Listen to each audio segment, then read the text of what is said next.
Bom dia, são 8 horas e 15 minutos, quarta-feira, 1º de agosto. Esta é a TV Senado. Eu sou André Ricardo e você assiste agora ao Senado em Dia. Com o fim do recesso parlamentar, o Congresso retoma os trabalhos hoje. Senado fará 4 votações concentradas até as eleições de outubro. Veja as principais matérias aprovadas pela Casa no primeiro semestre de 2012.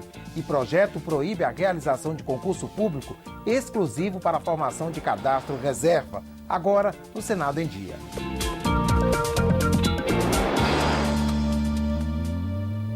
O Congresso retoma os trabalhos hoje com o fim do recesso parlamentar e temas polêmicos devem estar em pauta neste segundo semestre legislativo. Até as eleições de outubro, as votações serão concentradas em 4 períodos. O ritmo da atividade legislativa muda com as eleições. 5 senadores são candidatos a prefeito e mesmo quem não é, volta aos estados para participar da campanha eleitoral. A produção no ano eleitoral é menor. A produção legislativa fica restrita a algumas medidas provisórias, projetos de interesse do Poder Executivo. No âmbito do Legislativo, as propostas ficam aguardando oportunidade.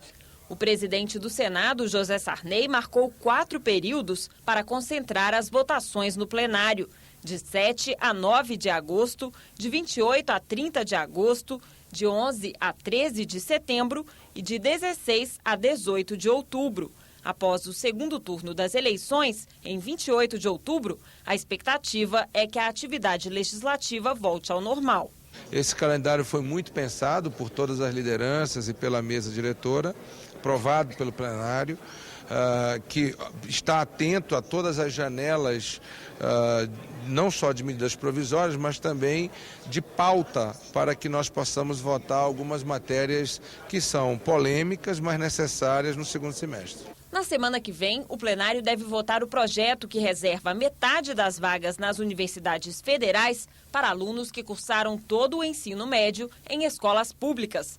As cotas beneficiam ainda negros, pardos e índios. Também está na pauta a aposentadoria para garçons após 25 anos de trabalho e a PEC do diploma de jornalista. Penso que isso dá também uma garantia de melhor qualidade na preparação dos profissionais que vão exercer essa profissão, hoje cheia de novos instrumentos ou ferramentas à disposição na internet. Há um campo muito amplo para isso, mas é preciso um preparo técnico, intelectual, acadêmico para o exercício profissional. O plenário também vai analisar a medida provisória 563, que faz parte do Plano Brasil Maior de estímulo à indústria. A MP concede incentivos fiscais e desonera a folha de pagamentos de alguns setores, como naval, aéreo, hotéis, móveis e autopeças. Até o fim do ano, o Senado vai ter que decidir questões polêmicas, como uma nova distribuição dos recursos do FPE, o Fundo de Participação dos Estados. As atuais regras foram declaradas inconstitucionais pelo Supremo Tribunal Federal. E se o Congresso não determinar uma nova divisão até dezembro, os quase 50 bilhões de reais deixam de ser repassados a partir de janeiro do ano que vem. Quando o assunto é distribuição de recurso público entre os estados e entre os municípios, e a decisão vai caber aos políticos congressistas que representam os estados e os municípios, os conflitos são inevitáveis, porque trata-se da sobrevivência das unidades federadas. Uma comissão externa debate o Pacto Federativo e as comissões de Constituição e Justiça e de Assuntos Econômicos planejam audiências públicas para discutir o tema. Essa pauta é a pauta fundamental para o segundo semestre e nós temos que dar conta dessa pauta, dessa agenda, porque todos os governadores, todas as unidades da federação e o Brasil esperam por isso. Outra polêmica é o Código Florestal. Os parlamentares analisam a medida provisória que substitui os vetos da presidente Dilma Rousseff ao projeto aprovado em maio pela Câmara. O texto base foi aprovado na comissão mista e ainda faltam os destaques. Em seguida, a MP tem que passar pelo plenário das duas casas. Toda mobilização é necessária, de todos que querem o equilíbrio, querem defender o meio ambiente, os produtores, uma ação do governo mais efetiva. Novas regras para distribuir os royalties do petróleo e da mineração Limites para o endividamento dos estados e municípios também devem ser discutidos este semestre. Esses são, na minha opinião, os 3 pilares que vão dominar aí o debate, vão dominar os debates do final do ano. Governadores têm interesse, prefeitos de capital e, obviamente, o Senado tem uma obrigação maior de se lançar nisso exatamente pela sua participação direta nessa decisão. O Senado passou a divulgar ontem à noite no portal da Transparência os salários dos servidores de forma individualizada, com cargo e matrícula, mas sem o nome. A medida segue determinação do juiz da 17ª Vara Federal de Brasília, Flávio Marcelo Sérvio Borges, que concedeu liminar ao Sindicato dos Servidores do Legislativo. O Sindileges argumenta que a exposição dos nomes apresenta riscos à integridade dos trabalhadores, além de ferir a intimidade deles. Quem quiser acessar os dados terá que se identificar. O endereço do portal da Transparência é esse que aparece aí no vídeo, www.senado.gov.br/transparência. De fevereiro a julho, os senadores votaram no plenário quase 150 proposições. Entre as matérias aprovadas estão mudanças na aposentadoria de servidores públicos e nos salários dos parlamentares. O primeiro semestre terminou com uma avaliação positiva da maioria dos senadores sobre o trabalho legislativo. Talvez há tempos nós não tínhamos no Senado um primeiro semestre tão exitoso em avançarmos em projetos fundamentais, em matérias fundamentais para a República. Mesmo com a convivência da CPMI, fizemos tudo da mesma forma, com o mesmo empenho, com a mesma eficiência. Ao todo, foram aprovadas 144 proposições, como medidas provisórias, projetos de lei e propostas de emenda à Constituição. Mas para alguns senadores, o semestre poderia ter sido mais produtivo. Aprovamos tudo que interessava ao governo, mas matérias importantes como reforma política e outras não andaram muito. Foram 78 sessões deliberativas. Os senadores aprovaram 20 medidas provisórias, como a que modificou as regras de rentabilidade da caderneta de poupança e a que instituiu a Política Nacional de Proteção e Defesa Civil. Algumas MPs provocaram muita discussão no plenário, como a que incluiu as obras do PAC no regime diferenciado de contratação. O RDC permite a flexibilização de licitações e contratos e já está sendo usado nas obras da Copa de 2014. Já se notam resultados positivos, absolutamente positivos, com a redução no tempo médio dos processos licitatórios, no tempo médio de 240 dias para 80 dias. Licitam-se as obras com um anteprojeto ou com um projeto básico. E aí a obra não anda porque não tem projeto. E aí ocorrem as reformulações de preços, sobrepreços, a corrupção. O plenário aprovou ainda 3 propostas de emenda à Constituição. Uma delas até já foi promulgada. É a que assegurou a revisão dos benefícios aos servidores públicos aposentados por invalidez permanente. As outras 2 PECs dependem ainda de aprovação na Câmara dos Deputados. A do senador Álvaro Dias prevê o fim do voto secreto na cassação de mandato parlamentar. E a do senador Delcídio do Amaral modifica os critérios de distribuição do ICMS nas operações interestaduais. A chamada PEC do Comércio Eletrônico prevê a repartição do imposto entre o Estado produtor e o consumidor da mercadoria. Uma solução de bom senso do ponto de vista da equidade de tratamento para os inúmeros estados. Não é revisão do Pacto Federativo, não. Isso é pontual, mas é o início. Os senadores também aprovaram 35 projetos de lei. Alguns já foram sancionados pela presidente Dilma Rousseff.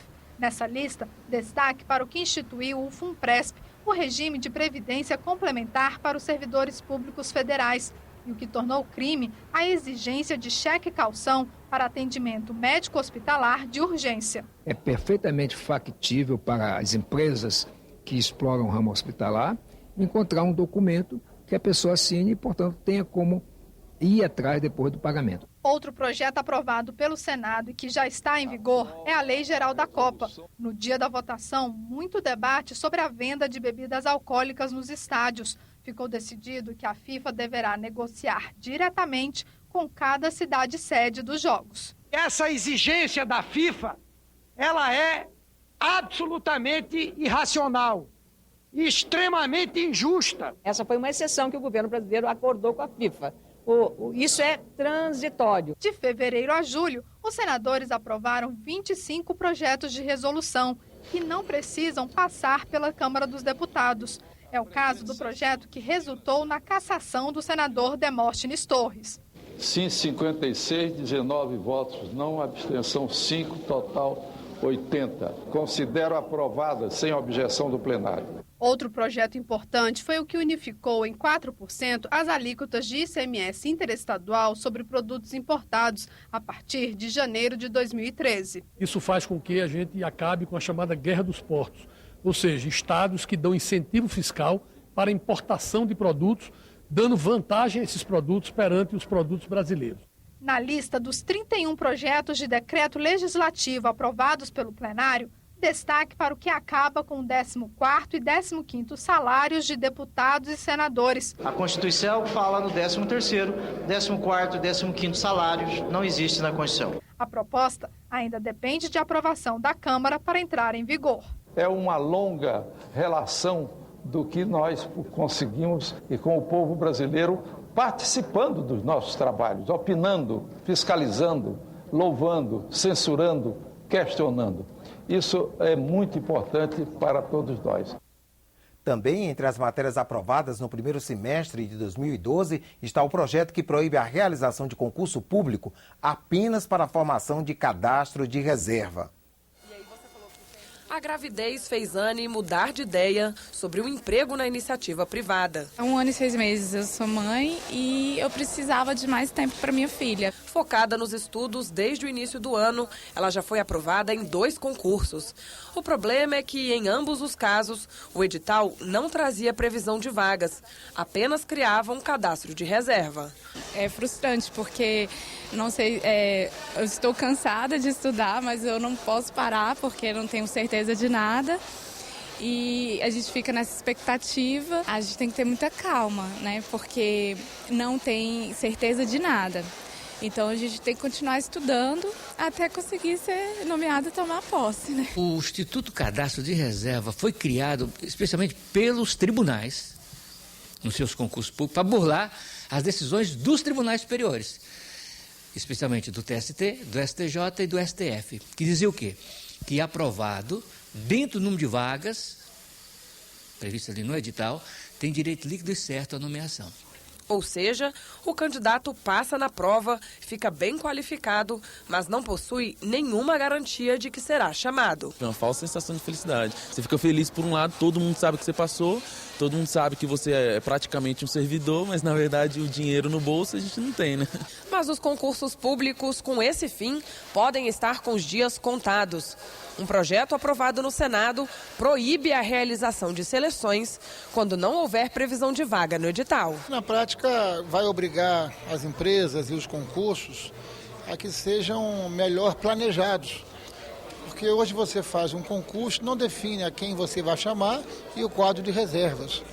Com essa proposta aprovada aqui no Senado, nós, de certa forma, estamos colocando fim a uma indústria sem limites e sem critérios. O benefício é na direção de você planejar, coordenar melhor e incorporar maior transparência para que as pessoas não tenham, inclusive, expectativas frustradas. Quando o edital só tem o Instituto Cadastro de Reserva, já começa com a concorrência. As pessoas nem se interessam por esse concurso.